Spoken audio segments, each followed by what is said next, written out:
제갈각은 203년에 태어났습니다. 그의 숙부 제갈량은 46세의 늦은 나이에 아들 제갈첨을 얻었지만 제갈근은 비교적 이른 29세에 제갈각을 보게 되었습니다. 이 덕분에 제갈첨이 8살 때 제갈량과 사별했던 것과 달리 제갈근은 제갈각이 38살이 될 때까지 그의 성장을 지켜볼 수 있었습니다. 그러나 기록에 따르면 제갈근은 제갈각을 좋아하지 않았다고 합니다.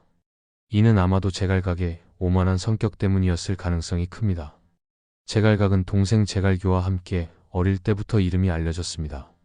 당시 사람들은 제갈각이 제갈교보다 능력은 뛰어났으나 제갈교는 인품 면에서 더 뛰어나다고 평가했습니다. 제갈교는 숙부 제갈량의 양자로 들어가면서 기록이 많이 남아있지 않은 반면 제갈각은 뛰어난 두뇌와 관련된 여러 일화를 남겼습니다. 제갈각은 젊은 나이에 기도의로 임명되었고 고담, 장유와 함께 태자 손등을 모셨습니다. 이들은 손등과 함께 유학의 덕목과 예법에 대해 토론하며 가까운 사이가 되었습니다. 이 네 사람은 태자사오로 불리며 함께 같은 방에서 잠을 잘 정도로 친밀했다고 손등전에 기록되어 있습니다. 오록에 따르면 제갈각은 키가 7청 6촌으로 크고 눈썹과 수염이 적으며 코가 약간 휘어 있었고 이마가 넓고 입이 큰 외모를 지녔다고 합니다. 목소리도 크고 거칠었다고 전해집니다. 숙부 제갈량이 8척 장신의 빼어난 미남으로 알려졌고 아버지 제갈근도 준수한 용모로 평가받은 것에 비해 제갈각의 외모는 상당히 독특했던 것으로 보입니다. 어릴 때부터 재치와 임기응변에 뛰어난 능력을 발휘했던 제갈각은 수많은 일화를 남기며 손권의 총애를 받았습니다. 두 사람의 첫 만남부터 남다른 인연으로 시작되었는데 손권이 제갈근의 아들 제갈각을 처음 보고는 남전에서 옥이 나온다더니 정말 빈말이 아니다 라고 감탄했다는 고사가 전해집니다. 여기서 남전은 섬서 지역의 한 현으로 미옥이 많이 나오는 곳으로 유명했습니다. 이후 이 표현은 훌륭한 집안에서 뛰어난 자손이 나오는 것을 비유하는 말로 사용되게 되었습니다. 다음은 제갈각과 관련된 여러 일화들의 모음입니다. 이 중 일부는 삼국지연의에도 기록되어 있습니다.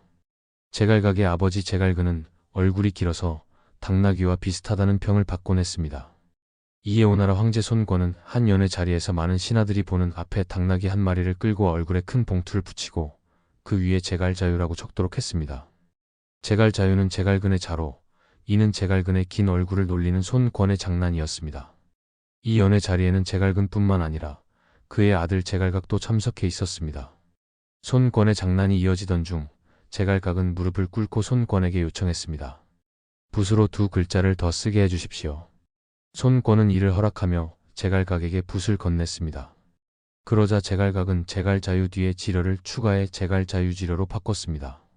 이 표현은 제갈근의 당나귀라는 뜻으로 손권의 장난을 재치 있게 받아친 것이었습니다. 제갈각의 임기응변과 기지에 연해에 있던 모든 사람들은 크게 웃었고 손권 또한 그의 재치를 칭찬했습니다. 이후 손권은 그 당나귀를 실제로 제갈근에게 하사했습니다. 이때 손권이 제갈각을 칭찬하며 남긴 말이 바로 다음과 같습니다. 남전에서 옥이 난다더니 과연 허언이 아니구려. 이 말에서 유래한 고사성어가 바로 남전생옥으로 훌륭한 아버지가 뛰어난 아들을 낳는다는 의미를 담고 있습니다. 이 일화는 삼국지연의에서도 등장하는 유명한 이야기입니다. 하지만 이문열 평역 삼국지에서는 이와 관련하여 려를 노새로 잘못 번역해 손권이 노새를 끌고 장난친 것으로 묘사되었습니다. 문제는 노새가 생식 능력이 없는 동물이라는 점에서 이 경우 손권이 제갈근 부자의 면전에서 그대는 성불구자인데 저 아이는 누구 자식인가? 라는 모욕적인 말을 한 것으로 비춰지게 됩니다. 이는 단순히 외모를 놀리는 가벼운 농담을 심각한 인신공격으로 바꿔버린 셈입니다. 다른 일화입니다. 손권은 제갈각을 만나자마자 다소 뜬금없는 질문을 던졌습니다. 내 아버지와 숙부 제갈량 중 누가 더 현명하냐? 이 질문에 제갈각은 망설임 없이 대답했습니다. 저희 아버지께서 더 뛰어나십니다. 손권이 그 이유를 묻자 제갈각은 이렇게 답했습니다. 저희 아버지는 섬겨야 할 대상을 알지만 숙부는 그렇지 못하기 때문입니다. 이 답변은 단순히 아버지가 더 뛰어나다고 말하는데 그치지 않고 아버지인 제갈근이 손권을 섬긴 선택을 옳다고 강조하며 손권까지 지켜세운 말이었습니다. 답이 정해진 상황에서 손권의 기분을 맞추면서도 자신의 재치를 드러낸 제갈각의 뛰어난 임기응변 능력을 엿볼 수 있습니다. 이 일화는 간결하면서도 직관적이어서 오늘날에도 별다른 설명 없이 쉽게 이해할 수 있는 이야기입니다. 그래서 제갈각의 많은 일화 중에서도 제갈자유지려와 함께 매우 유명한 일화로 꼽힙니다. 연회장에서 손권은 제갈각에게 참석한 여러 사람들에게 술잔을 돌리라고 명령했습니다. 제갈각은 지시에 따라 술잔을 돌리며 사람들 사이를 지나갔는데 원로 대신 장소 앞에 이르렀을 때 장소는 이미 술에 취해 더는 마실 수 없는 상태였습니다. 이에 장소가 제갈각에게 말했습니다. 이것은 노인을 공경하는 예의가 아니오. 이 말을 들은 손권은 제갈각에게 이렇게 말했습니다. 그대가 장공을 설득해 말을 굽히게 할 수 있다면 마시게 될 것이오. 그러자 제갈각은 장소의 말을 반박하며 이렇게 답했습니다. 옛날 강태공은 90세가 되었어도 백모를 쥐고 황호를 들며 군사를 거느리면서 늙었다고 말하지 않았습니다. 그런데 지금 전쟁이 있을 때는 선생께서 후방에 계시면서 술을 마실 때는 가장 앞자리에 앉아 계시니 어찌 노인을 공경하지 않는다고 말씀하실 수 있겠습니까? 제갈각의 재치 있는 반박에 장소는 더 이상 아무 말도 할 수 없었고 결국 그의 술잔은 가득 채워졌다고 합니다. 이 일화는 삼국지연의에서도 거의 그대로 기록되어 있으며 제갈각의 지혜와 재치를 잘 보여주는 사례로 유명합니다. 어린 나이에 여러 일화로 이름을 떨치던 제갈각을 사람들은 매우 기이한 인물로 여겼다고 합니다. 특히 장소의 아들 장승은 제갈각과 논쟁을 벌여 여러 차례 승리를 거두었다고 전해집니다. 흥미로운 점은 장승이 178년생으로 174년생인 제갈근과 겨우 4살 차이였다는 사실입니다. 이와 달리 제갈각과 장승의 나이 차는 무려 25년이나 되었습니다. 제갈각이 노련한 원로인 장소를 말발로 완전히 압도한 것을 보면 장승이 제갈각과의 논쟁에서 승리를 거두었다는 점 역시 그가 상당히 뛰어난 언변과 지혜를 지녔음을 보여줍니다. 하지만 나이 차이를 감안했을 때 25살 많은 상대와 대등하게 논쟁을 벌였던 제갈각의 비범함 또한 주목할 만한 부분입니다. 장승이 제갈각과 논쟁을 벌인 이유에 대해서는 여러 해석이 가능합니다. 장승이 제갈각의 문제점을 자신의 통찰력으로 파악하고 이를 바로잡으려 했을 가능성도 있으며 제갈근과 장승이 친한 친구였다는 점을 감안하면 제갈근이 아들 제갈각의 오만한 성격에 대해 친구인 장승에게 조언을 구했을 수도 있습니다. 만약 이 가설이 사실이라면 장승의 논쟁은 단순히 이기기 위한 목적이 아니라 제갈각의 성격을 다듬기 위한 훈육의 일환이었을 가능성도 있습니다. 이와 관련된 기록은 오서 장소전에도 언급되어 있는데 이를 통해 제갈각이 당시 매우 뛰어난 재치와 언변으로 평가받았음을 알 수 있습니다. 그의 비범한 재능은 어린 나이임에도 불구하고 많은 사람들에게 깊은 인상을 남긴 것으로 보입니다. 촉한의 사자가 오나라를 방문했을 때 손권은 사자에게 이렇게 말했습니다. 이 제갈각은 말타기를 매우 좋아하오. 돌아가서 승상에게 좋은 말을 보내달라고 전하시오. 그러자 제갈각은 곧 무릎을 꿇고 손권에게 감사의 뜻을 표했습니다. 이 모습을 본 손권은 다소 의아해하며 물었습니다. 아직 말이 도착하지도 않았는데 무엇을 감사하오? 이에 제갈각은 즉각 대답했습니다. 촉하는 폐하의 외부에 있는 마구간이 아닙니까? 오늘 은혜로운 조서를 내리셨으니 말은 반드시 올 것입니다. 어찌 감히 감사하지 않을 수 있겠습니까? 이 일화는 오서 제갈각전 본전에 기록되어 있으며 말미에 제갈각의 재능과 민첩한 사고는 모두 이러한 류였다. 는 평이 덧붙여져 있습니다. 제갈각은 이 발언으로 촉한을 은근히 낮추면서도 손권의 권위를 높이는 동시에 상황에 맞춘 재치 있는 반응으로 주위 사람들에게 깊은 인상을 남겼습니다. 그의 기지는 단순히 임기응변을 넘어서 동맹국인 촉한을 미묘하게 견제하며 손권의 만족감을 자아내는 데 성공했다고 볼 수 있습니다. 다만 손권이 요청한 말이 실제로 촉한에서 오나라로 보내졌는지에 대한 기록은 전해지지 않았습니다. 이 일화는 제갈각 별전에서 전해지는 이야기로 어느 날 태자 손등이 제갈각을 놀리며 이렇게 말했습니다. 제갈 원소는 말똥이나 먹으시오. 이에 제갈각은 즉각 대답했습니다.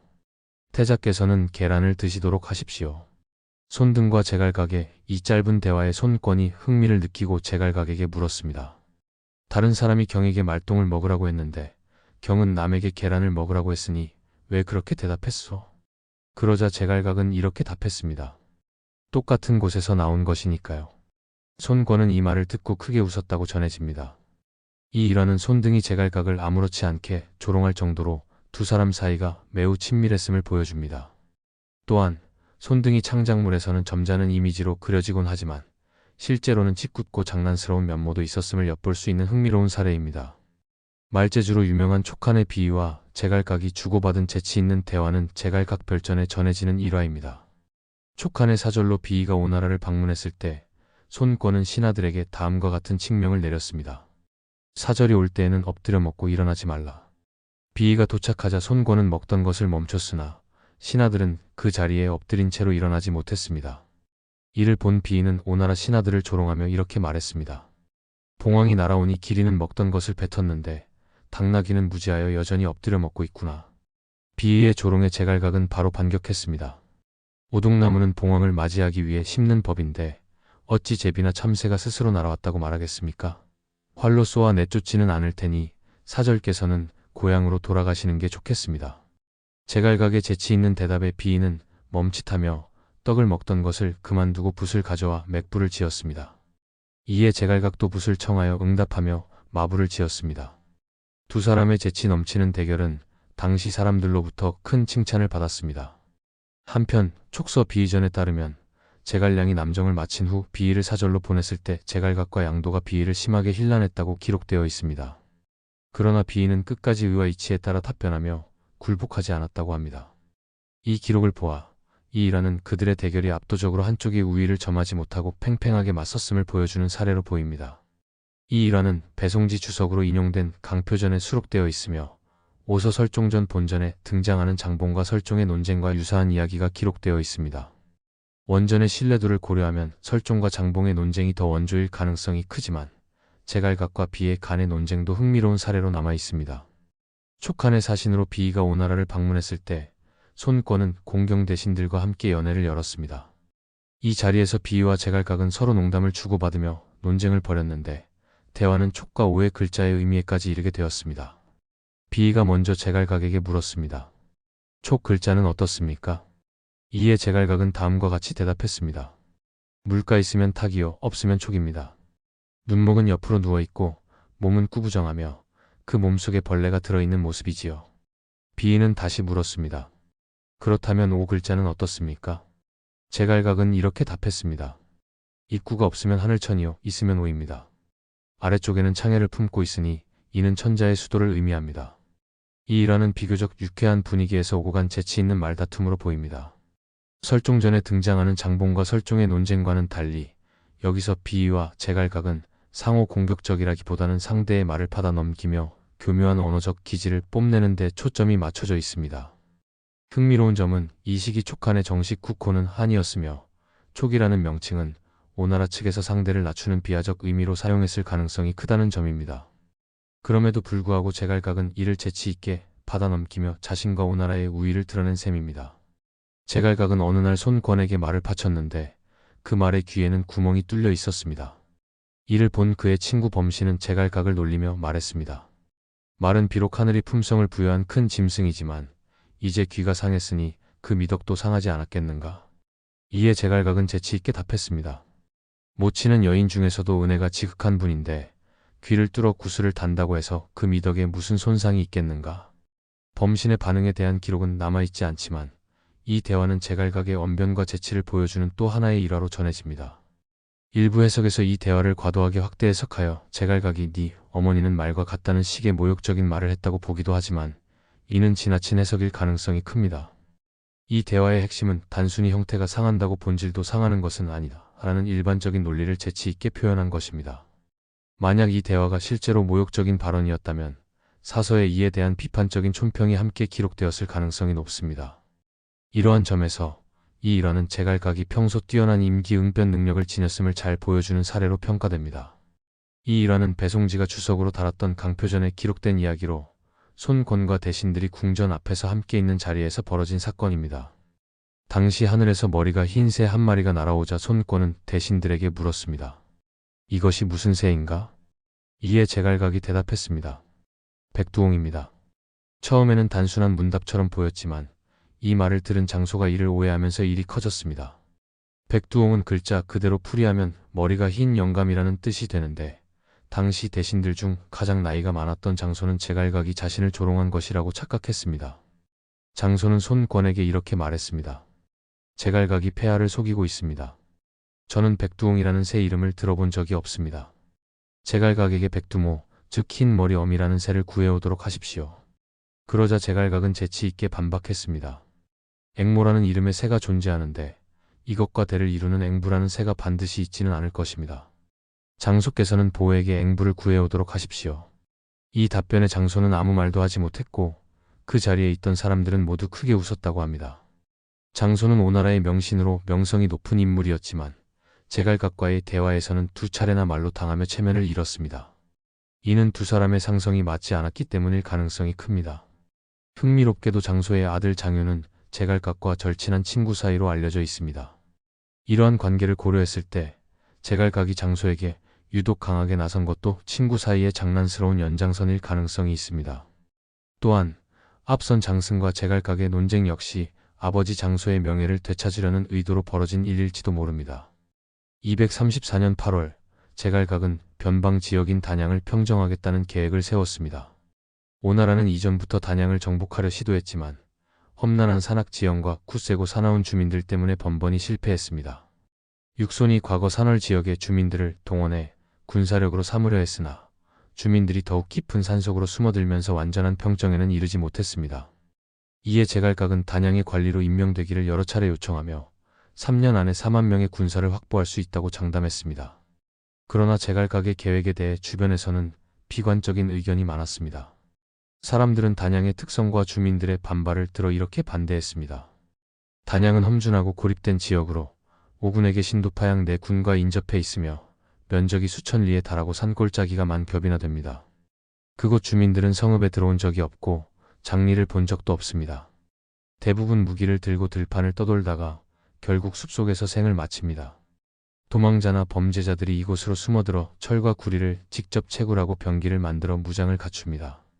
그들은 무예를 좋아하며 싸움을 익혀 기력을 높이 평가하고 산을 오르고 험난한 지형을 넘는 데 능숙합니다. 가시덤불을 뚫고 지나가는 모습은 물고기가 연못을 헤엄치거나 원숭이가 나무를 타는 것과 같습니다. 그들은 틈만 나면 소란을 일으키고 약탈하며 병사들이 토벌하려 하면 사방으로 흩어져 숨어버립니다.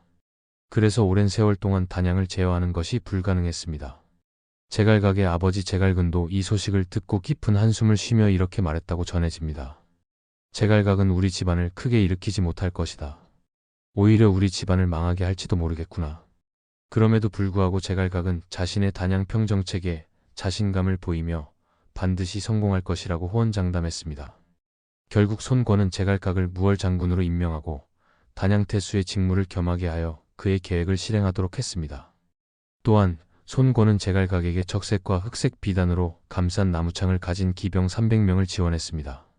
관직 임명식이 끝난 후 손권은 제갈각에게 위험 있는 행렬을 이끌고 집으로 돌아가도록 명하며 북을 치고 피리를 불게 했습니다.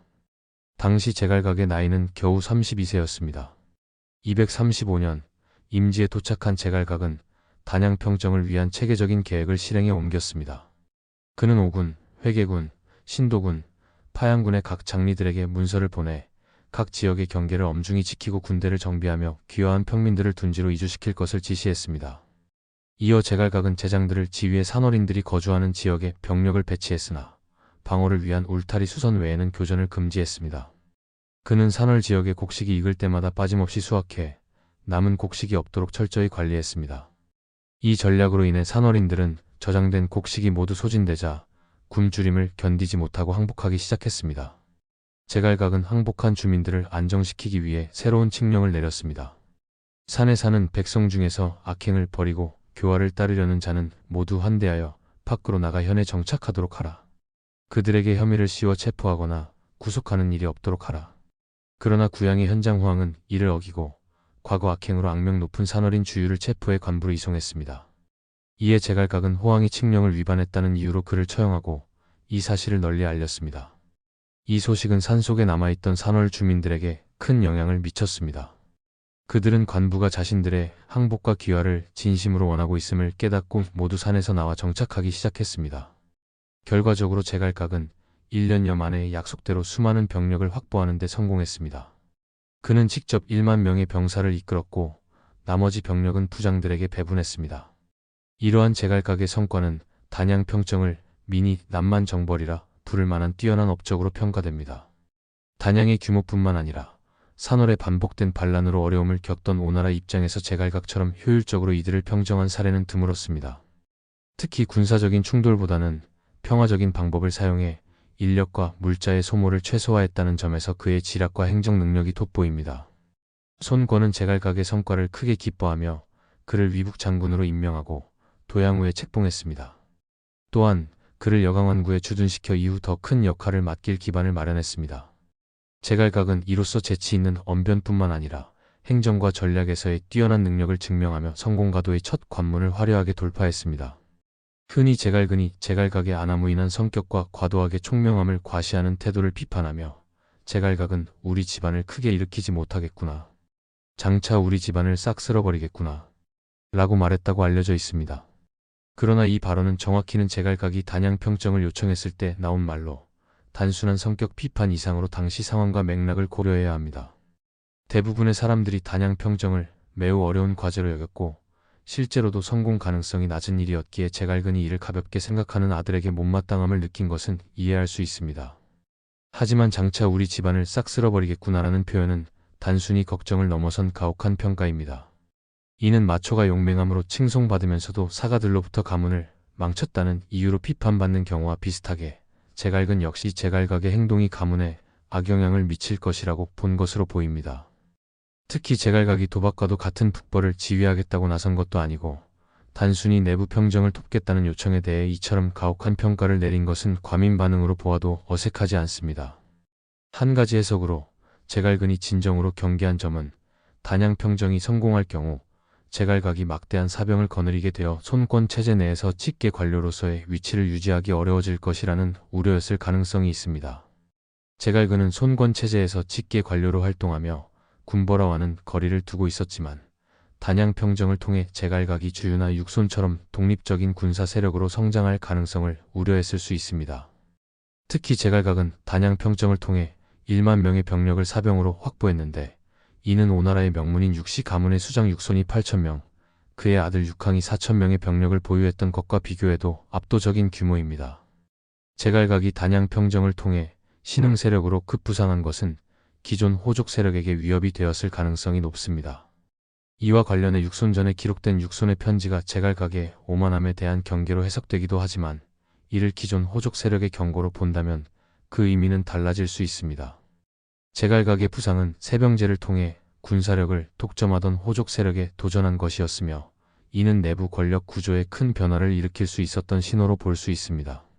손권이 제갈각을 대했던 태도는 단양평정 이전과 이후로 확연히 달라졌다고 볼 수 있습니다. 단양평정 이전에는 아들 손 등의 친구로 삼아줄 정도로 제갈각을 아꼈고 그의 재치 있는 언변에 크게 웃으며 호감을 표한 훈훈한 일화들이 많았습니다. 하지만 단양평정 이후 제갈각이 막대한 사병을 확보한 시점부터 손권의 태도가 경직되었다는 점이 오서의 기록을 통해 드러납니다. 손권이 병상에 있을 무렵 그는 뒤실을 누구에게 의탁할지 논의하도록 했습니다. 당시 조정의 신하들 대부분은 제갈각을 경계하고 있었으나 손주는 상소를 통해 제갈각이 군주를 보좌하며 정치를 이끌기에 충분한 능력을 갖췄다고 주장했습니다. 손권은 제갈각이 자신의 의견을 고집하여 이를 처리하는 점을 꺼려했지만 당시 조정의 신하들 중 그와 견줄 만한 인물이 없다는 점에서 제갈각에게 큰일을 맡기는 것을 최종적으로 결정했습니다.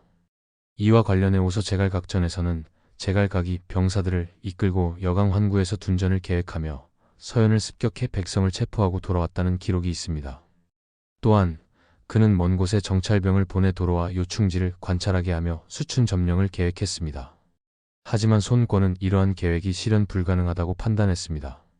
단양평정 이후로 손권과 제갈각의 관계는 분명히 이전과는 다른 경직된 모습으로 변했습니다. 배송지가 주석으로 달았던 오서에서는 손권이 제갈각을 꺼려했다는 언급까지 나오며 이 변화가 단순한 성격 차이나 정치적 판단 이상의 요인에서 비롯되었을 가능성을 시사합니다. 오서 제갈근전에서는 제갈각이 스스로 후자기를 얻었기에 제갈융이 제갈근의 자기를 이었다고 언급됩니다. 이 기록을 보면 제갈각의 행보가 손씨 황가와의 관계를 제외하고는 독자적인 정치적 기반을 확보하지 못했다는 한계를 보여줍니다. 결국 제갈근이 제갈각의 단양평정을 경계했던 이유는 그의 오만한 성품뿐 아니라 외부 출신이라는 한계를 가진 상태에서 사병 확보를 통해 기존 호족 세력에게 직접적으로 도전하는 무모함을 우려했기 때문이라고 볼 수 있습니다.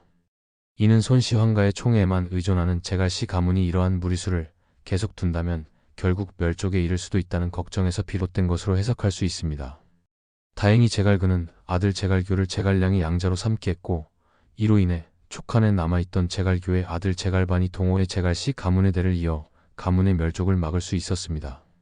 이러한 점에서 제갈교가 제갈각의 최후를 예견했던 제갈근의 최후의 보험이었다는 해석도 있습니다.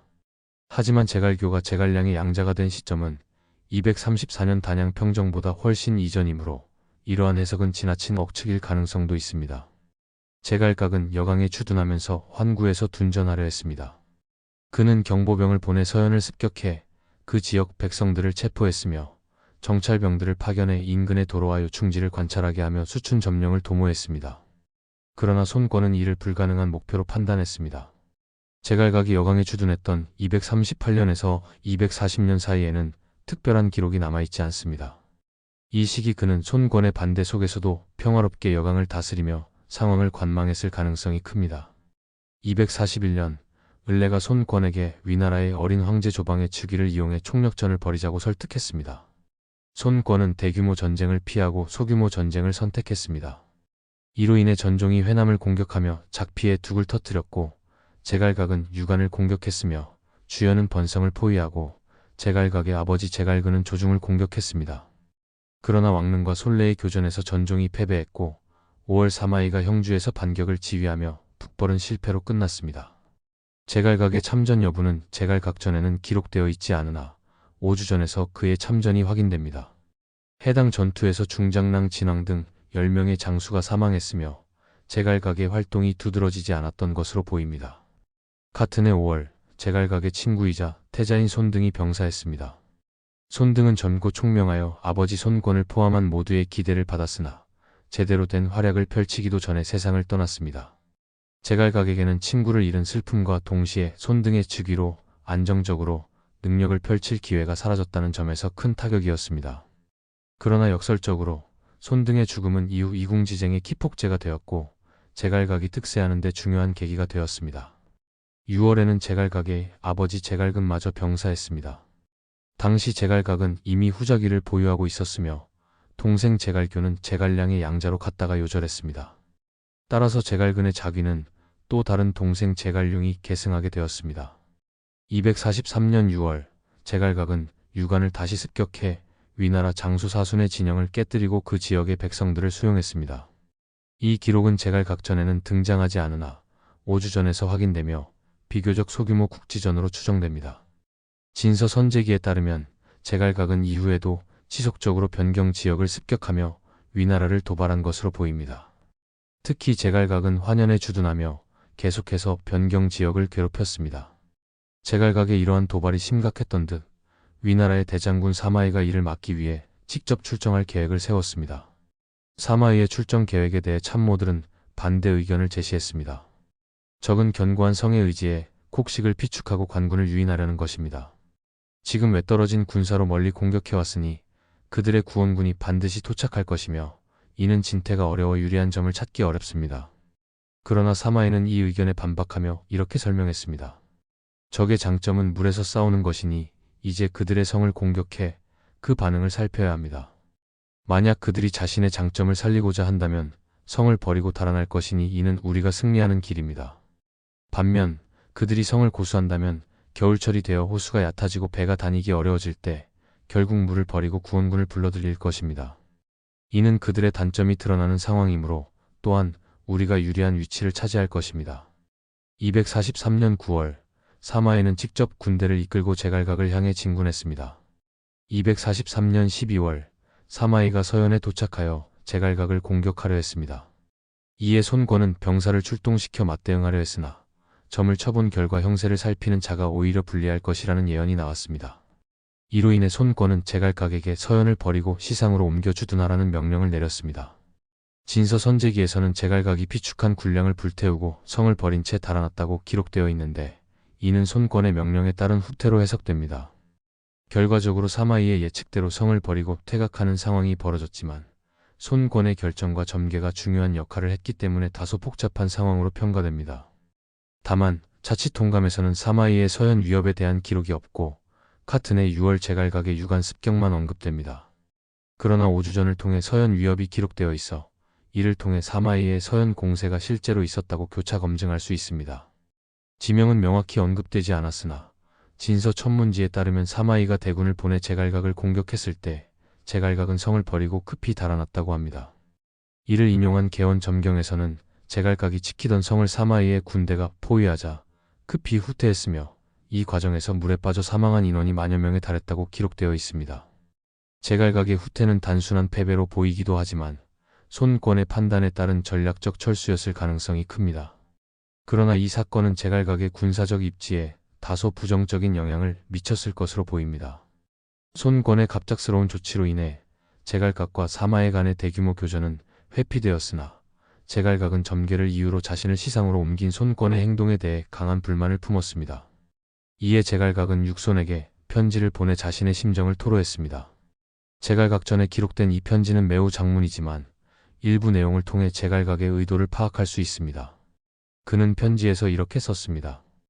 양경숙이 고아한 이론을 강술하여 전했는데 현재 사람들은 그것을 글로 새기고 있습니다. 그러나 도덕과 사업을 지키는 이는 매우 드물어 서로 돕고 보조하며 위로는 국사를 일으키고 아래로는 서로를 중히 여기며 아껴야 합니다. 하지만 세상 풍속은 서로 회방하기를 좋아하여 이미 성취한 사람들조차 중도에 손상을 입도록 만들고 있습니다. 이렇게 되니 앞으로 나아가려는 자들은 이를 즐겁게 받아들일 수 없을 것입니다. 저는 이러한 일을 듣고 탄식하며 혼자 손뼉을 치며 격분했습니다. 이 편지에서 제갈각은 손권의 조치에 대해 직접적으로 언급하지 않았지만 그의 감정이 강하게 드러납니다. 제갈각은 편지에서 공자의 사례를 들어 자신의 주장을 펼칩니다. 그는 공자가 제자들의 단점을 문제 삼지 않고 모두를 이끌었던 점을 언급하며 손권이 자신의 의견을 수용하지 않는 데 대한 불만을 에둘러 표현합니다. 제갈각은 이렇게 말합니다. 군자는 한 사람에게 모든 것을 완벽히 갖추기를 요구하지 않습니다. 공자의 문화생은 약 3,000명에 달했지만 특별히 뛰어난 72명, 자장자로 자공 등을 포함한 70명의 제자들조차 각기 단점이 있었습니다. 전손사는 편협했고 중유는 법을 만들지 못했으며 단목사는 스스로를 지키지 못했습니다. 그런데 공자는 이들의 단점에도 불구하고 그들을 제자로 받아들이고 이끌었으며 그들의 단점 때문에 그들을 버리지 않았습니다. 이 부분에서 제갈각은 공자의 관대함을 예로 들어 손권에게 자신의 단점에도 불구하고 의견을 수용해 달라는 간접적인 불평을 하고 있습니다. 또한 제갈각은 시대적 상황을 언급하며 이렇게 덧붙입니다. 현재의 상황에서는 옛날보다 더 관대하게 인재를 채용해야 합니다. 지금은 시세가 복잡하고 훌륭한 인재는 적어 국가 각 부처의 관리들이 항상 부족하여 어려움을 겪고 있습니다. 만약 성정이 사악하지 않고 재능을 다하려는 의지가 있다면 임용을 장려하여 직책에서 재능을 발휘하게 해야 합니다. 설령 작은 재능을 가지고 있으나 개인적인 행동에 부족한 점이 있다 하더라도 이를 너그럽게 용서하고 하나하나 비난해서는 안 됩니다. 이 대목은 제갈각이 당시 인재 부족 문제를 주목하고 능력이 있고 성정이 사악하지 않으며 노력하려는 의지가 있는 인재는 적극적으로 임용해야 한다고 주장하는 부분입니다. 그러나 능력 있는 인물로 자신을 암시하는 듯한 제갈각의 주장은 다소 자기 과시적인 성격을 띠고 있습니다. 제3자의 시각에서 보면 이러한 주장은 귀엽게 느껴질 수도 있지만 당사자인 육손에게는 다소 황당하고 당혹스러운 내용으로 받아들여졌을 가능성이 있습니다. 제갈각은 편지에서 재능 있는 사람을 가혹하게 평가하고 지나치게 세부적인 논의로 판단하는 것은 옳지 않다고 주장했습니다. 그는 이렇게 말했습니다. 재능 있는 사람에 대해 세밀하게 논의하고 가혹하게 요구해서는 안 됩니다. 만일 가혹하게 요구한다면 옛날의 현인과 성인조차 완벽하지 못했을 것입니다. 하물며 그들과 거리가 먼 사람들에게는 더욱 그러할 것입니다. 도덕적인 기준으로 사람을 판단하는 것은 어렵지만 보통 사람의 표준으로 판단하는 것은 쉬운 일입니다. 이렇게 하면 현명한 사람이든 어리석은 사람이든 판단할 수 있습니다. 이는 결국 성격에 결함이 있더라도 능력이 있는 자신을 써야 한다는 주장을 우회적으로 표현한 것으로 보입니다. 이어 제갈각은 왕조 말기의 사대부 사이에서 벌어진 비방과 갈등을 언급하며 허소와 같은 당대의 인물들을 예로 들었습니다. 그는 이렇게 덧붙였습니다. 사대부들은 서로를 비방하며 때로는 화를 야기했습니다. 이는 크게 원한이 있어서가 아니라 자신을 억제하는 예절은 다하지 못하면서 다른 사람에게는 바른 도의로 질책했기 때문입니다. 자신의 행위가 예의에 맞지 않으면 다른 사람은 복종하지 않고 공정한 도의로 꾸짖으면 사람들은 참아내지 못합니다. 이렇게 되면 원수가 되기 쉽고 중간에서 뜬소문과 첨언이 쌓여 상황이 더욱 복잡해집니다. 제갈각은 초안 쟁패기의 장의와 진여 그리고 후안의 소육과 주박을 언급하며 이들이 우정을 깨고 서로 갈등을 겪은 이유도 이러한 문제 때문이라고 지적했습니다. 그는 이러한 사례를 들어 작은 과실을 용서하지 않으면 갈등이 커지고 결국 모두가 원수가 된다며 자신을 제대로 평가에 채용하지 않으면 육손과의 관계 역시 돌이킬 수 없게 될 것이라는 경고를 간접적으로 드러냈습니다. 이 편지는 결국 제갈각이 자신을 중히 써달라는 요구를 강하게 주장하면서도 육손에게 협박처럼 들릴 수 있는 내용을 담고 있습니다. 제갈각전에 따르면 평소 온후한 성격으로 알려진 육손조차 이 편지를 받은 후 제갈각을 책망했으며 이에 제갈각은 육손의 취지를 칭찬하며 관계 회복을 시도했다고 전해집니다. 그러나 이 편지는 육손에게 심한 불쾌감을 주었을 것으로 보이며 제갈각의 행동이 육손과의 관계를 더욱 경직되게 만든 계기가 되었을 가능성이 높습니다. 제갈각과 육손의 관계는 단순한 갈등을 넘어 정치적 개인적 대립으로까지 발전했음을 보여줍니다. 육손이 제갈각을 비판한 서신에는 다음과 같은 내용이 포함되어 있습니다. 나보다 높은 관직에 있는 자에게는 반드시 받들어 함께 승진하고 나보다 낮은 관직에 있는 자는 도와줍니다. 그런데 당신을 보니 기세는 윗사람을 능멸하고 있고 마음은 아랫사람을 멸시하고 있습니다. 이는 덕행의 기초를 안정되게 하는 것이 아닙니다. 이 서신은 오서 육손전에 기록되어 있으며 제갈각의 오만한 태도를 정면으로 비판하고 있습니다. 특히 이 서신이 제갈각의 서신에 대한 답변 또는 반응이라는 추측이 제기되며 두 사람 간의 갈등이 상당히 깊었음을 시사합니다. 245년 승상 육손이 화병으로 사망하자 제갈각은 대장군으로 승진하며 부절을 받고 육손을 대신해 형주 자사를 맡았습니다. 이는 제갈각이 육손의 자리를 이어받은 것으로 두 사람 간의 관계를 고려할 때 매우 미묘한 상황이었을 것입니다. 특히 제갈각전에서는 육손의 죽음을 다루면서 때마침이라는 표현을 사용하고 있는데 이는 제갈각과 육손 사이가 얼마나 틀어져 있었는지를 암시합니다. 흥미로운 외전으로 246년 육손의 아들 육항이 입절 중랑장으로 승진해 제갈각을 대신해 시상에 주둔했습니다. 기록에 따르면 제갈각은 시상을 제대로 관리하지 않았고 그가 떠난 후 시상은 매우 심하게 파괴된 상태로 남아 있었습니다. 육항은 임지에 도착한 후 성벽을 보수하고 집과 담장을 수리했으며 자신은 오두막집에 거주하면서도 과일 나무와 뽕나무조차 훼손되지 않도록 관리했습니다. 훗날 제갈각이 시상을 방문했을 때 모든 것이 달라진 모습을 보고 크게 부끄러워했다고 전해집니다. 이 일화는 제갈각의 관리 소홀과 육항의 성실함을 극명하게 대비시키며 제갈각이 자신의 태도와 행동에 대해 반성하게 된 계기로도 해석될 수 있습니다. 242년 손등이 사망하고 그의 뒤를 이어 삼남 손아가 태자로 책봉되었습니다. 그러나 같은 해 8월 손권은 손패를 노왕으로 책봉했는데 손권의 손패에 대한 총에는 손아와 다를 바가 없을 정도였습니다. 이로 인해 오나라 조정은 손아를 지지하는 손아파와 손패를 지지하는 손패파로 나뉘며 극심한 정치적 대립이 시작되었습니다. 제갈각은 육손과 함께 손아파에 속해 있었습니다. 특히 제갈각은 손아파에서 중요한 역할을 맡고 있었습니다.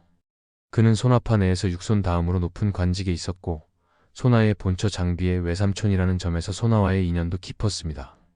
이러한 배경을 고려할 때 제갈각은 손아파 내부에서도 핵심적인 인물로 활동했다고 볼 수 있습니다. 그러나 손아파와 손패파에 관여한 인물들 대부분이 숙청당하는 상황 속에서도 제갈각은 거의 유일하게 무사히 살아남았습니다. 이는 제갈각의 처세 능력이 얼마나 뛰어났는지를 보여줍니다.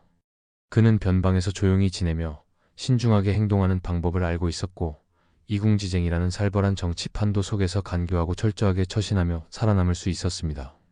제갈각의 이러한 능력은 단순한 운이 아니라 정치적 역량과 판단력 덕분이었습니다. 만약 제갈각의 정치적 능력이 조금이라도 부족했다면 그는 이궁지쟁을 무사히 넘기지 못했을 것입니다. 제갈각이 이궁지쟁에서 어떻게 살아남았는지에 대한 구체적인 기록은 많지 않습니다. 제갈각전에서는 이궁지쟁에 관한 내용이 거의 없고 손권이 후사를 부탁하는 기록으로 바로 넘어갑니다. 오주전에서도 제갈각에 대한 내용은 243년 시상으로 옮겼다는 기록 이후 대장군으로 임명되었다는 기록만 있을 뿐입니다. 그럼에도 제갈각이 단순히 운 좋게 살아남은 것이 아니라는 점은 그의 행동을 보여주는 사례에서 드러납니다. 제갈각전에 따르면 제갈각의 아들 제갈작이 노왕 손패와 친밀한 관계를 맺으며 손패파에 가담한 일이 있었습니다. 이를 본 손권은 제갈각에게 아들의 행동을 바로잡으라고 충고했습니다. 이에 제갈각은 즉시 제갈작을 독살하며 손패파와의 연관을 완전히 끊고 손권의 눈밖에 나는 상황을 피했습니다. 이 일화는 제갈각이 처세를 위해 무엇이든 할 수 있는 결단력과 재치를 보여주는 동시에 그의 뒤틀린 심성을 엿볼 수 있는 사례로 평가됩니다. 이러한 극단적인 행동을 통해 제갈각은 이궁지쟁이라는 혼란스러운 정치적 상황 속에서도 살아남을 수 있었습니다. 250년 이궁지쟁의 최우승자는 의외로 손권의 어린 황자 손량이었습니다. 손권은 손패파의 음모를 알게 되자 손패에게 자살을 명령했으며 손하 역시 총애하지 않아 폐위하고 유배를 보냈습니다. 11월 손권은 손량을 태자로 책봉했습니다. 손권이 중병에 걸리자 제갈각은 대장군의 신분으로 태자태부를 겸임하며 태자 손량을 보좌하도록 했습니다. 중소령 손홍은 태자소부로 임명되어 제갈각과 함께 손량을 보좌하게 되었습니다. 251년 손권은 병세가 심각해졌고 어린 손량을 대신하여 국정을 맡길 임무를 결정해야 하는 상황이었습니다. 조정의 신하들은 모두 제갈각을 추천했으며 황족 손주는 제갈각의 능력을 높이 평가하며 상소를 올렸습니다.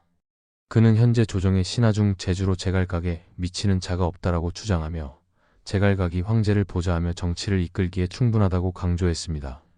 손권은 제갈각이 고집이 강하고 스스로 멋대로 할 것을 우려해 그를 꺼렸습니다. 그러나 신하들의 추천과 손준의 설득으로 결국 손권은 무창에 있던 제갈각을 불러들였습니다. 손권의 병세가 악화되자 그는 병상에서 제갈각 등을 불러 조서를 내렸습니다. 손권은 다음과 같이 말했습니다. 나의 병세는 절망적이다. 아마 여러분과 다시는 만나지 못할 것이다. 모든 일을 여러분에게 부탁한다. 이에 제갈각은 눈물을 흘리며 대답했습니다. 신등은 모두 폐하의 두터운 은혜를 입었으므로 마땅히 목숨을 다해 조서를 수행하겠습니다. 폐하께서는 마음을 안정시키시고 외부의 일을 걱정하지 마십시오. 손권은 제갈각에게 국가의 모든 정무를 위임했으며 국가시험 등의 사소한 일을 제외한 모든 결정을 제갈각이 결재하도록 명령했습니다. 또한 손권은 회계태수 등윤을 태상으로 임명했습니다. 등윤은 손권의 사위이자 제갈각의 아들 제갈송의 장인으로 제갈각과 사돈 관계에 있었습니다. 손권은 제갈각에게 후사를 맡기며 사실상 오나라의 실질적인 권력을 넘겼습니다. 이는 손량이 어린 나이로 인해 국가를 이끌기에는 역부족이었고 제갈각이 정치적 군사적으로 가장 유능한 인물로 평가되었기 때문입니다. 251년 4월 손권이 세상을 떠나자 대장군 제갈각, 중서령 손홍, 태상 등윤, 장군 여거, 시중 손준이 손권의 침실로 불려 뒤실을 맡았습니다. 하지만 손홍은 제갈각과의 관계가 좋지 않았고 손권의 죽음을 은폐하며 거짓 조서를 꾸며 제갈각을 제거하려는 음모를 꾸몄습니다. 이 계획을 눈치챈 손준이 이를 제갈각에게 보고하자 제갈각은 손홍에게 자문을 요청하는 척하며 그를 시험했습니다. 손홍이 제대로 답하지 못하자 제갈각은 손홍을 그 자리에서 추살했습니다. 이후 손권의 죽음을 선포하고 모두와 함께 상복을 입었습니다. 제갈각은 자신의 동생 제갈융에게 편지를 보내 손권의 죽음을 슬퍼하며 이렇게 기록했습니다. 이달 16일 을미시의 대행황제께서 만국을 떠나셨습니다. 지위의 높고 낮음을 막론하고 모든 신하들이 슬픔에 젖어 애도하지 않는 이가 없습니다. 우리 형제 또한 평범한 신하가 아니라 특별한 은혜를 입은 자들이었으니 매우 슬퍼간과 심장이 찢어지는 듯합니다. 황태자께서 정유일의 황제의 자리에 즉위하셨으니 저의 슬픔과 기쁨이 교차하여 마음을 가눌 수가 없습니다. 현재 저는 선제께서 남긴 명령을 받아 어린 군주를 보좌하고 있습니다. 그러나 스스로를 돌아보면 제 능력은 한왕조의 박육에는 미치지 못하며 제가 감당하고 있는 중임은 성왕을 보좌한 희공과 같아 두렵고 떨리는 마음입니다. 혹여나 선제께서 저에게 맡기신 중임을 제대로 수행하지 못해 그분의 영명함을 손상시키지 않을까 염려됩니다. 특히 백성들은 위에 있는 자를 주시하며 언제든 그들의 태도와 행동에 따라 변할 수 있습니다. 또한 한왕조 당시 연왕단과 계장공주가 결탁하여 상관거리 곽광을 살해하려 했던 변란이 있었습니다. 지금 저의 처지는 그와 유사하니 어찌 경계를 늦출 수 있겠습니까? 동생께서는 적과 맞닿은 경계 지역에 있으니 군수물자를 정돈하고 병사들을 격려하며 방비를 강화해야 합니다. 그리고 만일 조정의 위기가 닥친다면 목숨을 바쳐 이를 지키겠다는 각오로 임해야 합니다. 이미 변방의 각 관소에는 별도로 문서를 내려 방위 임무를 포기하고 본거지를 떠나지 못하도록 지시하였습니다. 공의를 따르지 않고 사사로운 감정을 우선한다면 이는 큰 잘못이 될 것입니다. 이 편지는 제갈각이 손권의 죽음을 진심으로 애도하며 조정의 안정을 위해 신중하게 대처하고 있음을 보여줍니다. 특히 손권과의 과거 관계를 떠올리면 어린 시절부터 허물없이 친밀했던 손권과 제갈각의 관계는 훗날의 정치적 긴장 속에서도 여전히 특별한 기억으로 남아 있었을 것입니다.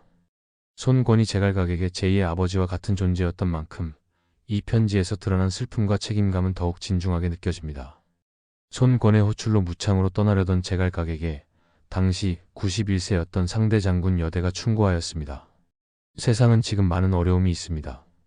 그대는 매사에 반드시 10번씩 생각하고 행동하십시오. 이에 제갈각은 이렇게 답했습니다. 옛날 계문자는 3번 생각한 후 실행했고 공자께서는 2번 생각하면 충분하다라고 말씀하셨습니다. 그런데 이제 그대는 저에게 10번 생각하라고 하니 이는 제가 그들보다 열등하다는 뜻이겠지요. 여대는 제갈각의 말을 듣고 대답하지 못했고 주변 사람들은 제갈각의 답변이 오만하고 실언으로 여대의 충고를 무시한 것으로 여겼습니다. 후대의 평론가 우의는 제갈각이 여대의 충고를 거부했던 일화를 두고 매우 비판적인 평론을 남겼습니다.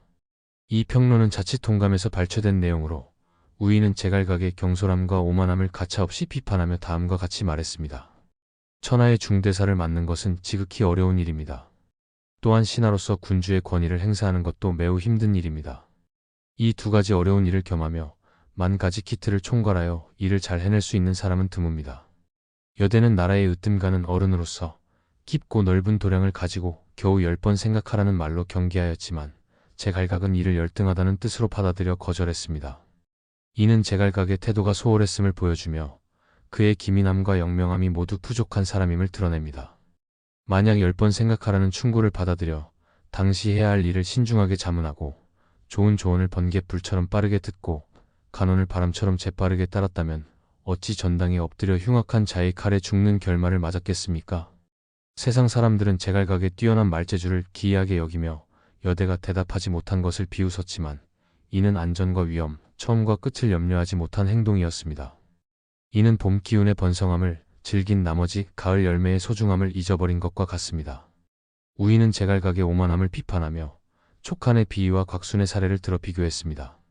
우의는 비위가 성품이 관대하고 간결했지만 그 관대함으로 인해 곽순에게 암살당했다는 점을 언급하며 다음과 같이 덧붙였습니다. 옛날 총나라 비위는 정병이 출전할 즈음에도 바둑을 두며 여유로운 태도를 보였지만 이는 그의 전략이 이미 확실히 마음속에 정리되어 있었기 때문입니다. 그러나 이 성품이 세세한 위험을 막지 못해 곽순에게 암살당한 일이 있었습니다. 이는 곧 작은 방심이 큰 화로 이어질 수 있음을 보여줍니다. 지금 제갈각이 여대의 충고를 거절한 일과 비위가 관대함으로 화를 당한 일은 본질적으로 같은 성격의 문제이며 모두 세상을 위한 거울로 삼을 만한 사례입니다. 우의는 제갈각과 비위의 대조적인 성격에도 불구하고 둘 다 경솔함과 방심으로 인해 비극적인 결말을 맞이했다는 점에서 같은 문제를 지적했습니다. 특히 우의는 제갈각이 성공에 도취되어 노장 여대의 충고마저 거부한 것을 단순한 실언이나 오만함으로 끝내지 않고 후일 제갈각이 비극적으로 추살당하는 결말에 대한 폭선으로 해석했습니다.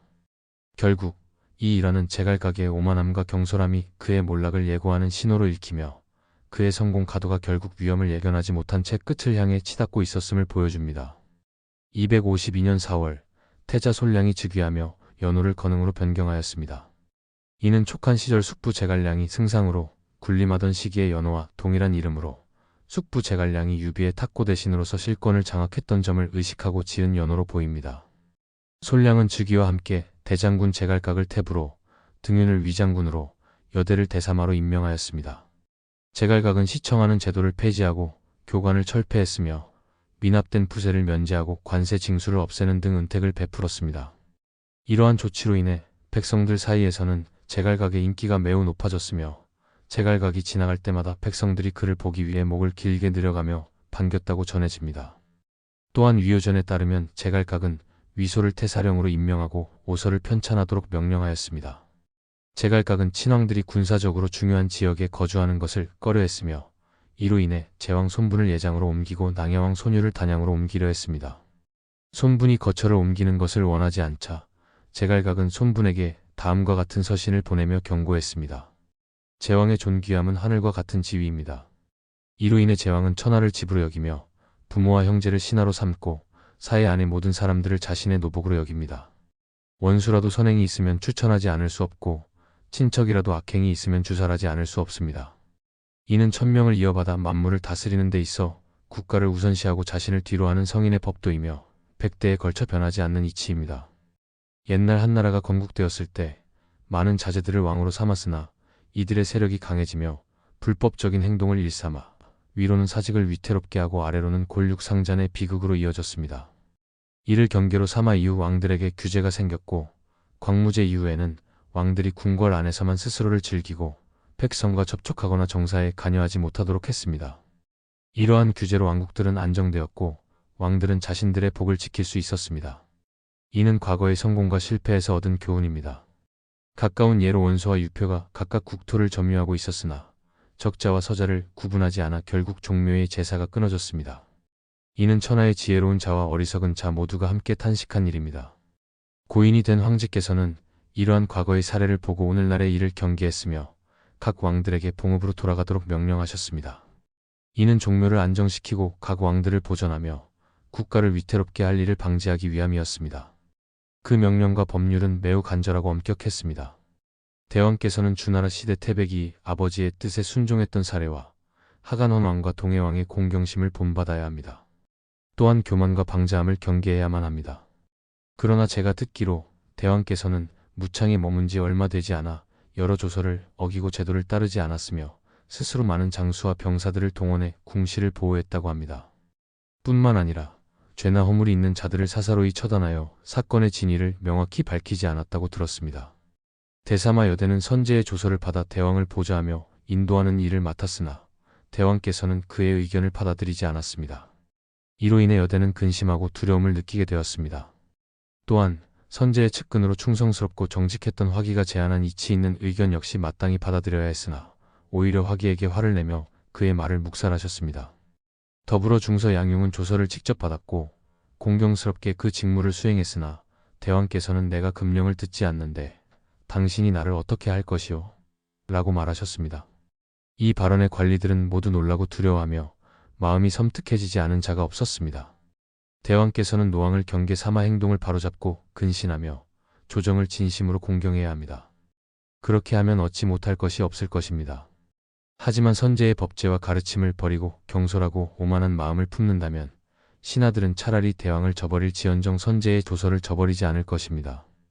또한 대왕에게 원망을 받는 것을 두려워하지 않으며 존귀한 군주의 위엄을 잊고 조서를 무시하는 일이 없도록 할 것입니다.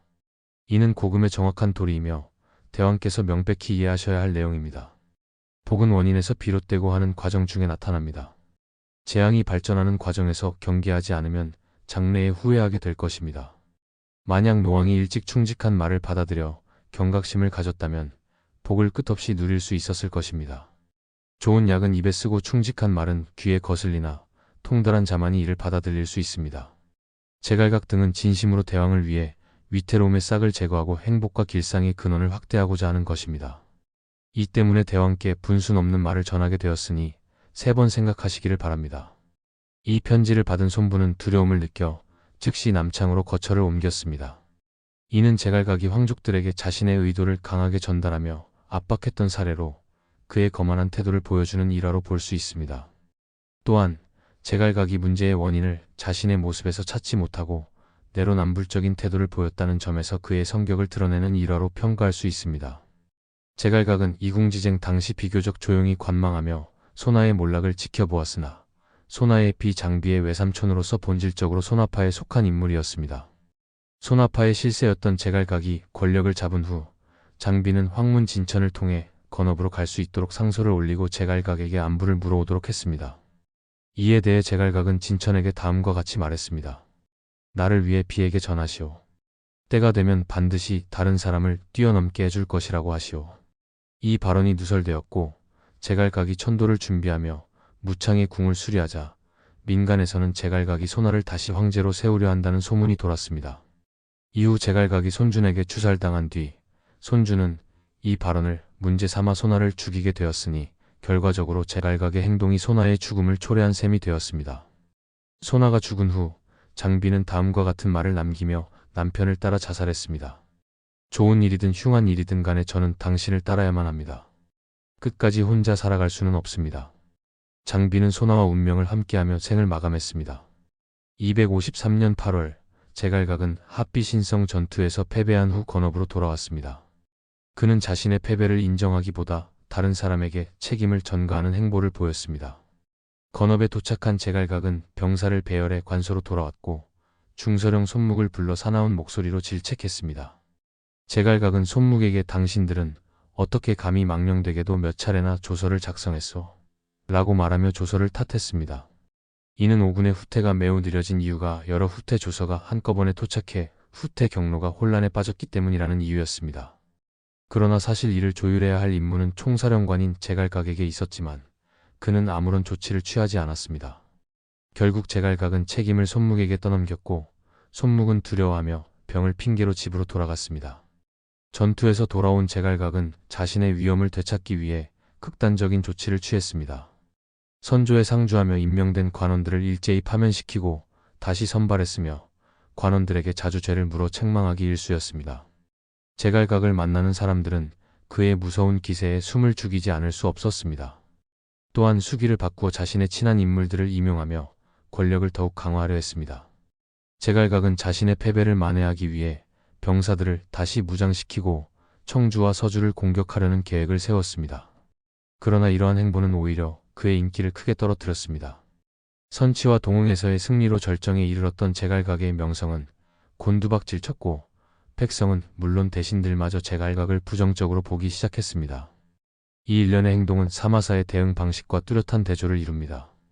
사마사는 패배의 책임이 자신에게 있음을 인정하고 형식적이었을지언정 자신의 자기를 한 계급 강등하며 동생 사마소를 처벌하는 것 외에는 부하들에 대한 처벌을 최소화했습니다. 이러한 태도는 사마사에게 부하들의 신망을 얻게 했으며 패배에도 불구하고 그의 권위는 크게 흔들리지 않았습니다. 반면 제갈각은 패배의 책임을 부하들에게 전가하며 오히려 적반하장격으로 자신의 위엄을 되찾으려 죄 없는 사람들을 꾸짖고 친한 인물을 마음대로 임용하며 부정부패를 저질렀습니다. 심지어 다시 전쟁을 준비하는 행동을 보이기도 했습니다. 제갈각이 만약 자신의 잘못을 시인하고 스스로 관직을 낮추거나 권위를 일부 포기하는 모습을 보였다면 지지도의 하락은 불가피했을지라도 명분을 어느 정도 지킬 수 있었을 것입니다. 그러나 그는 거의 자폭을 목표로 둔 듯한 폭주를 이어갔습니다. 성공적인 경력을 쌓아온 제갈각이 합비신성에서의 패배를 결코 인정하지 못하고 멘탈이 붕괴된 상태에서 폭주를 시작했다는 해석이 일반적입니다. 그는 한 번 더 동흥 전투에서처럼 승리를 거둬 명성을 회복하려 했을 가능성이 높습니다. 만약 이러한 해석이 사실이라면 교만함이 극에 달한 상태에서의 대패는 정치가, 사령관, 그리고 지략가로서의 제갈각을 완전히 망가뜨린 사건이라 볼 수 있습니다. 이궁지쟁을 거치며 베테랑 정치인으로서의 기량을 증명하고 동흥 전투에서의 승리를 통해 명성을 쌓았던 제갈각은 이제 더 이상 처신도, 정치적 감각도 없는 채 단순히 권위에만 의존하는 인물로 전락했습니다. 그러나 대부분이 호족으로 이루어진 오나라 조정은 외부인인 제갈각의 이러한 폭주를 용납할 의향이 없었습니다. 마치 꾹 눌러놓은 스프링처럼 제갈각의 행동은 반동을 초래했고 그 반동을 주도한 인물은 아이러니하게도 자신을 탁고 대신으로 추천했던 손준이었습니다. 손준은 백성들의 원망과 조정 대신들의 불만을 이용해 솔량에게 제갈각이 반란을 일으키려 한다고 고했습니다. 이에 따라 10월 손준과 솔량은 제갈각을 제거하기 위해 계책을 모의하며 연회를 베풀고 제갈각을 초대했습니다. 제갈각전에 따르면 제갈각도 이 상황에 낌새를 느꼈던 것으로 보입니다. 솔량을 만나기 전날 밤 제갈각은 정신이 혼란스러워 밤새 잠을 이루지 못했다고 합니다. 아침이 되어 세수를 하려 했으나 물에서 비린내가 난다는 말을 듣고 시종들이 가져온 의복에서도 역한 냄새가 나 이상하게 여겼습니다. 제갈각은 물과 의복을 바꿨지만 냄새는 여전했습니다. 단장을 마친 후 집을 나서려던 제갈각은 집안에서 기르는 개가 옷을 물며 나가지 못하도록 막는 모습을 보았습니다. 이에 제갈각은 개가 나를 가지 못하게 하는구나라고 말하며 다시 돌아와 앉았습니다. 그러나 다시 나서려 하자 개가 또다시 옷을 물자 시종에게 개를 쫓아내라고 명한 후 마침내 수레에 올랐습니다. 이와 같은 이상한 징조들은 제갈각의 과거에도 여러 차례 나타났습니다. 제갈각전에 따르면 제갈각이 회남으로 출병하기 전 한 효자가 상복을 입고 제갈각의 안방에 들어온 일이 있었습니다. 시종들이 이를 보고하자 제갈각은 효자를 쫓아내라고 했고 효자는 저도 모르는 사이에 들어오게 되었습니다 라고 답했습니다. 당시 관청 밖에서 수비를 서던 병사들조차 효자가 어떻게 들어왔는지 보지 못해 모두 이상하게 여겼습니다. 제갈각이 집을 나선 뒤에는 관청 대들보의 중간이 부러지기도 했습니다. 또한 신성에서 출발해 동흥에 머물던 중 흰 무지개가 제갈각의 배 위에 나타났으며 장릉에서 제사 지낼 때에도 흰 무지개가 제갈각의 수레를 둘러쌌습니다. 자칫 동감의 저자 사마광은 이 일화들을 집안에서 괴이한 일이 일어나 제갈각이 의심을 품었다고 간략히 서술했으나 이 내용은 정사 삼국지 본전에 기록되어 있을 만큼 신뢰도가 높은 역사서에 기재된 내용으로 후대 사람들에게도 매우 기이하게 여겨졌습니다. 제갈각은 손량을 아련하기 위해 궁궐 문 앞에서 수레를 멈췄습니다. 손주는 이미 휘장 안에 병사들을 매복시켜 놓은 상태였으며 제갈각이 갑작스럽게 들어와 음모가 탄로날 것을 두려워했습니다. 이에 손주는 직접 나와 제갈각에게 말했습니다. 사군께서 몸이 불편하시다면 오늘은 이후로 미루고 다시 만날 수 있습니다. 제가 주상께 상세히 보고드리겠습니다. 손주는 제갈각에게 궁궐로 들어가지 않아도 된다고 말하며 그의 반응을 떠보려 한 것입니다. 그러나 제갈각은 단호히 대답했습니다. 당연히 저는 들어갈 것입니다. 그 시점에서 산기상시 장약과 주운의 밀서가 제갈각에게 전달되었습니다. 그 내용은 다음과 같았습니다. 오늘의 상황이 평상시와 다르게 전개되고 있으니 다른 이유가 있을 것으로 의심됩니다. 제갈각은 이 밀서를 읽고 나서야 손준의 음모를 깨닫고 궁궐을 떠나려 했습니다. 하지만 아직 궁궐을 벗어나기도 전에 등윤을 만나게 되었고 제갈각은 등윤에게 말했습니다. 갑작스러운 폭통이 있어서 조정으로 들어갈 수 없을 것 같습니다. 그러나 손준의 음모를 알지 못했던 등윤은 제갈각에게 궁궐로 들어갈 것을 권유했습니다. 당신은 행군에서 돌아와 아직 주상께 뵙지 않았으니 오늘 주상께서 연회를 베풀며 당신을 초청하셨습니다. 이미 문 앞까지 이르렀으니 마땅히 힘을 다해 참석해야 하지 않겠습니까? 제갈각은 잠시 주저했으나 결국 궁궐로 들어가기로 했습니다. 그는 칼을 차고 신발을 신은 채로 손량에게 예를 갖추어 인사한 뒤 자리에 앉았습니다. 술상이 차려지자 제갈각은 점차 의심을 풀고 술을 마시기 시작했습니다. 이때 손준이 제갈각에게 말했습니다. 사군께서 아직 병이 완전히 낫지 않으셨으니 평소 드시던 약주를 마시는 것이 좋겠습니다. 제갈각은 이 말을 듣고 안심하여 이미 준비된 술을 마셨습니다. 제갈각전 본전에서는 등윤이 본의 아니게 제갈각을 연회로 끌고 간 것처럼 서술되어 있습니다. 그러나 배송지가 주석으로 첨부한 오력에서는 전혀 다른 상황이 묘사됩니다. 오력에 따르면 제갈각은 연회에 참석하기 전 등윤에게 장약과 주운의 밀서를 보여주었고 이를 본 등윤은 오히려 제갈각에게 연회에 참석하지 말고 돌아가자고 권했습니다. 하지만 제갈각은 이를 반대하며 다음과 같이 말했다고 합니다. 손준 같은 어린 놈이 무엇을 할 수 있겠소. 다만 술과 음식을 통해 사람을 해칠까 두려울 뿐이요. 어린애 같은 녀석들이 무얼 어쩌겠는가. 바로 술이나 식사를 통하여 사람들을 중독시킬까만 걱정할 뿐이요.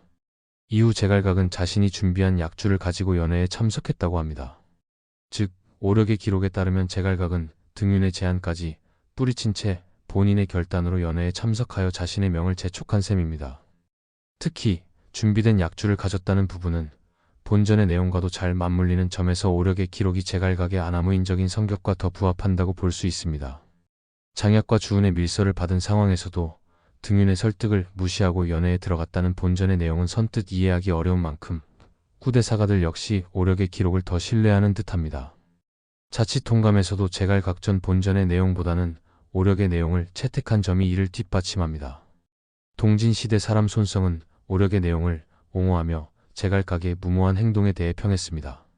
손성은 제갈각이 등윤과 친밀하여 정이 두터웠던 만큼 장약 등이 올린 소가 심상치 않은 대사임을 인지했다면 당연히 등윤과 함께 안위를 논의했어야 했다고 지적했습니다. 그러나 제갈각은 천성이 강하고 사나웠으며 손준을 본래부터 업신 여겼기에 경고를 믿지 않고 연회에 참석했다고 평가하며 등윤의 권유 때문만으로 화를 무릅쓴 것은 아니라고 주장했습니다.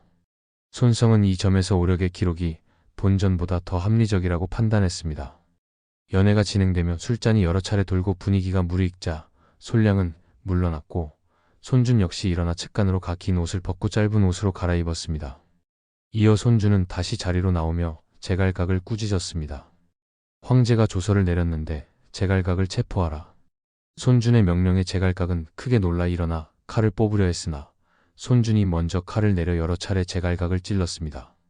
이를 본 제갈각의 호위 무장 장약은 즉시 손준을 찌르며 반격했으나 손준은 왼쪽 손에 경미한 상처를 입었을 뿐 곧 장약을 내려쳐 오른쪽 어깨를 잘랐습니다. 제갈각의 호위 병사들이 전당으로 몰려오자 손준은 이들에게 말했습니다. 체포하려던 사람은 제갈각이다. 그는 이미 죽었다. 손주는 병사들에게 칼을 집어넣으라고 명령한 뒤 연회의 분위기를 정리하고 다시 술을 마셨습니다. 제갈각의 시체는 풀자리로 싸매지고 대나무를 허리에 묶은 채 석자강이 공동묘지로 던져졌습니다. 이렇게 제갈각은 향년 51세로 생을 마감했으며 본격적으로 권력을 잡은 지 2년도 채 되지 않아 비참한 최후를 맞이하게 되었습니다. 제갈각이 주살된 후 그의 차남 장수교의 제갈송과 삼남 보병교의 제갈건은 어머니를 수레에 태워 도주했습니다. 손주는 기독 유승을 파견해 백도까지 추격하여 제갈송을 죽였습니다. 제갈건은 위나라로 망명하려 했으나 수십 리를 도주한 후 추격병에게 체포되었습니다.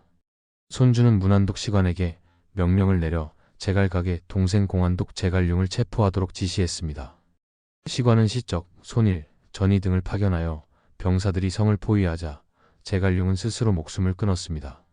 강표전에 따르면 제갈각의 추살에 앞서 공안에서 영험한 악어가 울었다는 기록이 있습니다. 당시 동요로 전해진 내용은 다음과 같습니다. 흰 악어가 울고 거북 등은 평평하니 남군의 성중은 오래 살 수 있지만 지키다 죽으니 의를 저버리지 않지만 이룬 것이 없어라. 이 동요처럼 제갈각이 추살되자 제갈융은 거북 모양 금인장의 등 부분을 깎아먹고 자결했다고 전해집니다. 또한 제갈각의 외숙이자 도양후 장진과 주은 등 가까운 친족들도 모두 처형당하여 삼족이 멸망했습니다. 이로 인해 제갈각의 가문은 동호에서 완전히 단절되었습니다. 그러나 제갈각의 동생 제갈교에 가족이 촉한에 남아 있었기 때문에 이후 제갈각이 폭건된 후 그 가족이 동호로 돌아와 가문의 대를 이을 수 있었습니다. 앞서 서술한 바와 같이 제갈각의 시신은 장례 없이 석가장의 공동묘지에 버려졌습니다. 그러나 제갈각의 부하들 중 일부는 그를 끝까지 버리지 않았으며 장약과 주은처럼 제갈각을 살리려 했던 이들도 있었습니다. 제갈각의 초라한 최후에 안타까움을 느낀 이들은 적지 않았던 것으로 보입니다. 임해 출신의 장균은 제갈각이 황제의 명으로 추살된 지 얼마 되지 않아 표문을 올려 제갈각의 시신을 수습하여 장사진에게 해달라고 요청했습니다. 장균은 다음과 같이 상소문을 올렸습니다. 번개가 치고 우레가 울리는 현상도 하루아침을 넘기지 못합니다. 마찬가지로 큰 인물이 하늘과 땅을 뒤흔들더라도 그것이 오래 지속되지는 않습니다. 그러나 이후 구름이 끼고 비가 내려 만물을 윤택하게 하는 일이 뒤따릅니다. 이처럼 천지의 위험조차 무한하지 않은데 제왕의 분노 또한 영원할 수 없습니다. 감히 어리석고 미약한 신이 죽음을 무릅쓰고 청하옵나니 폐하께서 바람과 비와 같은 은혜를 내려주시길 바랍니다. 옛 태부 제갈각은 자신의 죄악으로 스스로 멸망을 자초하였습니다. 그의 아버지와 아들들은 저자에서 목이 잘렸으며 이를 본 사람은 수만 명에 달하고 욕하는 소리가 바람처럼 일었습니다. 형벌의 무게로 인해 누구도 두려워하지 않을 수 없었고 장로와 아이들까지 그 광경을 끝까지 목도하였습니다. 그러나 인간의 정밀한 즐거움이 지나치면 애통함이 뒤따르게 마련입니다. 제갈각이 누렸던 지위와 권세를 생각해보면 그와 같은 자가 이제는 금수와 다를 바 없는 처지에 이르렀으니 어찌 슬프지 않겠습니까? 이미 죽은 사람은 흙과 같은 존재일 뿐 그를 다시 찌르거나 짓밟는 것은 아무 의미가 없습니다.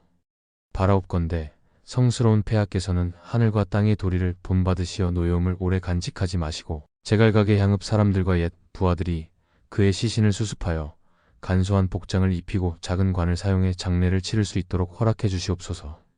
옛날 항우는 빈장의 혜택을 받았고 한신 또한 수렴의 은혜를 누렸습니다. 이는 한고조가 신과 같은 명예를 드러낸 사례입니다.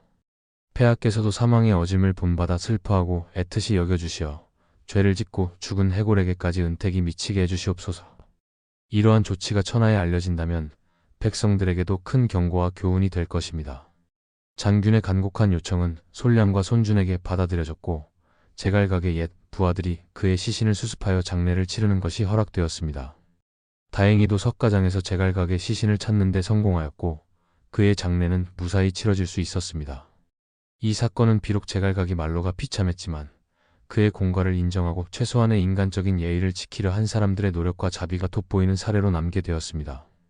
258년 황제 손유는 손침을 제거하고 제갈각을 폭권시켰습니다. 손유는 제갈각과 함께 등윤, 여거를 폭권시키며 다음과 같이 말했습니다. 제갈각 등윤 여거는 죄가 없음에도 손준과 손침 형제에게 잔혹하게 살해되었으니 이는 참으로 안타까운 일이다. 신속히 이들을 이장시키고 각각 제사를 지내도록 하라. 또한 이들의 사건에 연루되어 유배된 자들은 모두 불러 돌아오도록 하라. 폭권과 함께 제갈각의 명예를 회복시키려는 움직임도 있었습니다. 일부 신하들은 제갈각의 공운을 기리기 위해 비석을 세워야 한다고 주장했지만 박사 성충은 이에 반대했습니다. 성충은 제갈각의 과거를 언급하며 이렇게 말했습니다. 무더운 여름에 군사를 출동시켜 병사들을 고생시키고도 척촌에 공도 세우지 못했으니 그를 재능이 있는 사람이라 할 수 없습니다. 또한 어린 군주를 보좌하는 임무를 받고도 결국 물의 배에 손에 죽었으니 지혜가 있었다고도 말할 수 없습니다. 소녀는 성충의 의견에 동의하며 다음과 같이 말했습니다. 한여름에 군사를 동원해 사졸들에게 피해를 주고도 아무런 성과를 얻지 못했으니 능력이 있다고 할 수 없다. 어린 군주를 보좌하다가 어린아이와 같은 자의 손에 죽었으니 그를 지혜롭다고도 할 수 없다. 결국 성충의 주장이 받아들여졌고 제갈각을 위한 비석은 세워지지 않았습니다. 이는 소녀가 제갈각을 폭권시켰지만 제갈각에 대한 평가가 여전히 논란의 여지가 있었음을 보여줍니다. 제갈각의 재능과 기질, 재간과 모략은 나라 사람들에게 칭송받을 만한 부분이 있었으나 교만하고 인색했던 성격이 그의 한계로 작용했습니다. 오서 제갈각전 말미에서 진수는 이렇게 평가했습니다. 주공이라 할지라도 이룬 것이 없었을 텐데 하물며 제갈각에 있어서라. 제갈각은 자신을 과장되게 하고 다른 사람을 능멸했으니 실패가 없을 수 있겠는가. 만일 그가 육손이나 동생 제갈룡에게 보낸 편지에서 서술한 바를 직접 실행했다면 회한은 이르지 않았을 것이니 어찌 더 큰 재앙이 있었겠는가. 손권이 오왕으로 즉위한 후 처음으로 절도라는 관직을 설치하여 군량미를 관리하도록 했습니다. 이는 한왕조에서는 없었던 제도였으며 처음에는 시중이자 편장군이었던 서상이 이 직책을 맡았으나 서상이 죽은 후 제갈각이 그를 대신하게 되었습니다. 이와 관련해 제갈량은 육손에게 다음과 같이 편지를 보냈습니다.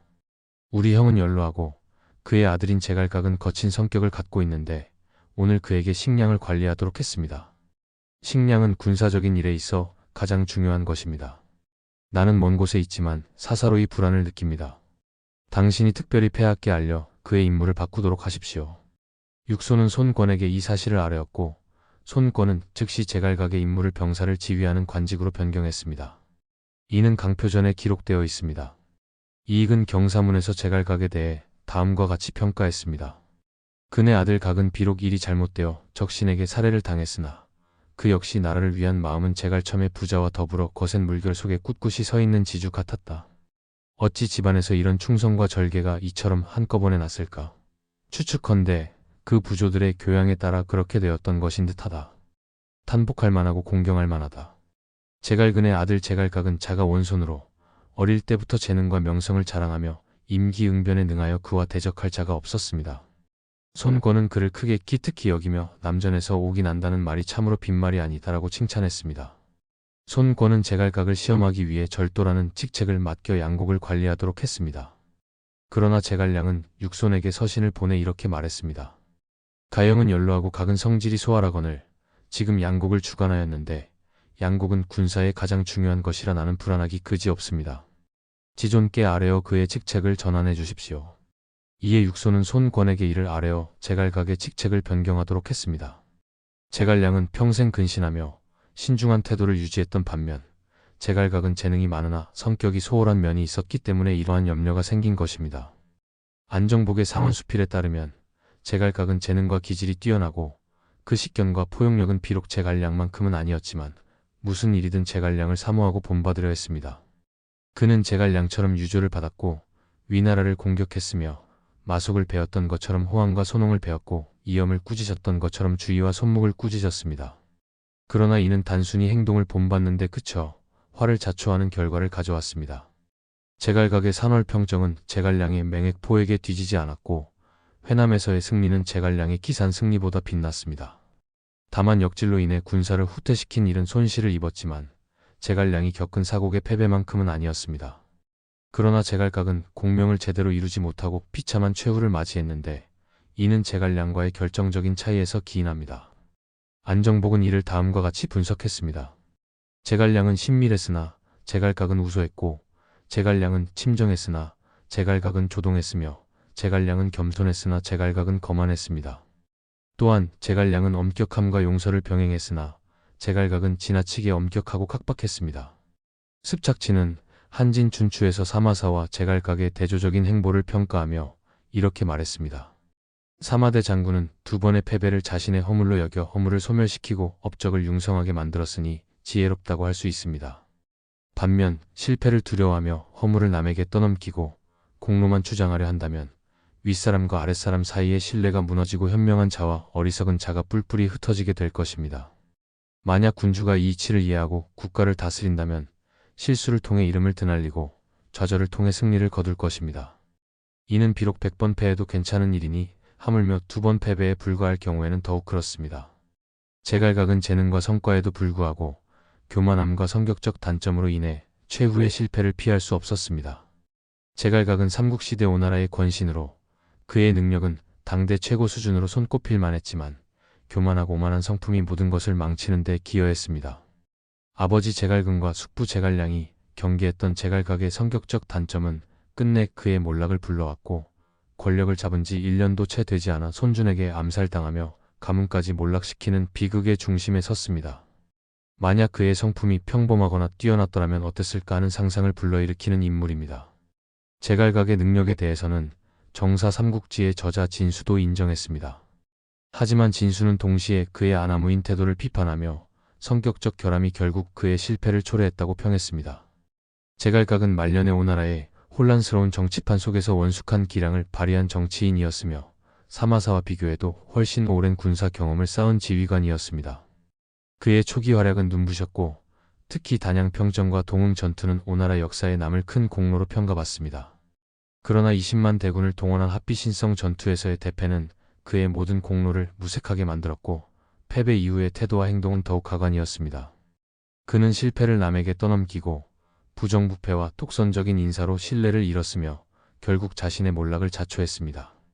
말년의 실패로 인해 제갈각의 모든 업적이 평가절하되는 경향이 있지만 이는 그의 오만함과 무모함이 초래한 결과라는 점에서 안타까움을 자아냅니다. 특히 그의 합비신성 전투는 전략적으로 의미 있는 도전이었음에도 불구하고 전술적 실책과 늦은 퇴각, 병사들의 대규모 피해로 인해 치명적인 결과를 낳았습니다. 전투 후의 책임 회피와 무모한 재침공 계획은 오히려 그가 가진 정치적, 군사적 자질을 완전히 부정당하게 만들었습니다. 그의 주살은 오나라의 쇠퇴를 가속화한 기폭제가 되었습니다. 손 권사 후 처음으로 황제가 바뀌며 오나라는 정치적 갈림길에 놓였지만 제갈각의 몰락으로 인해 손준과 손침 같은 무능한 인물이 권력을 장악하며 국가가 멸망의 길로 들어섰습니다. 만약 제갈각이 합비신성 전투 이후 자숙하며 재기의 기회를 살렸더라면 오나라의 역사는 달라졌을지도 모릅니다.